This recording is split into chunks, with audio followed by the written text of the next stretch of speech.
கன்னி வழிபாடு அப்படின்னா, பொதுவா வந்து யாராச்சும் குறி சொல்றாங்க. உடுக்கடிக்கிறவங்க. யாராச்சும் ஒரு வீட்டுக்கு வந்தா, "உங்க வீட்ல கன்னி தெய்வம் இருக்கு.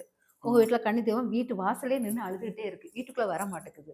இப்படின்னு சொல்லிட்டு கன்னி தெய்வத்த வச்சே நெறைய பேர் குறி சொல்லுவாங்க. ஒரு ஒரு குடுகுடுப்புக்காரர்கள். எல்லாருமே அதான் சொல்லுவாங்க. ஆக்சுவலா என்னன்னா, எல்லா வீட்லயுமே கன்னி தெய்வ வழிபாடு கண்டிப்பா இருக்கும். ம்.